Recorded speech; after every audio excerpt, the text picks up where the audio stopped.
Bueno, vamos con una electrolisis. Una electrolisis normalmente se produce cuando metemos una intensidad de corriente a una reacción y entonces se produce en el sentido no espontáneo, ¿de acuerdo? De todas formas, vamos a ver lo que dice este problema. Tenemos una cuba electrolítica que contiene 750 mililitros de una disolución de sulfato de cobre 2.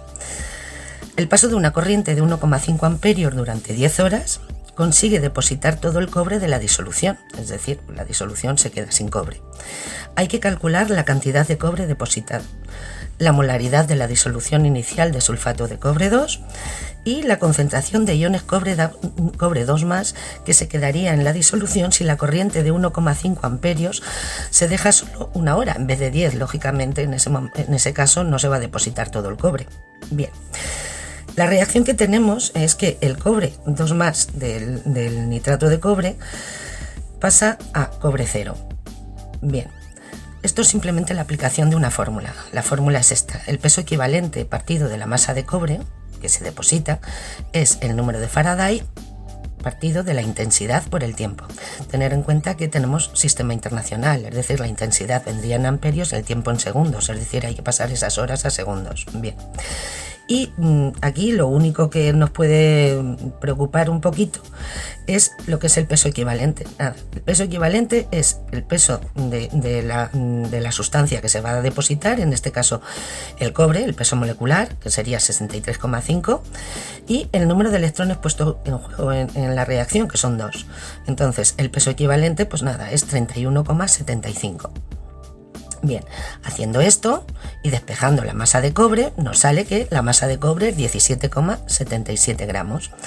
Lógicamente, el número de moles de cobre sería 17,77, que dividiríamos entre su peso molecular, que es 63,5.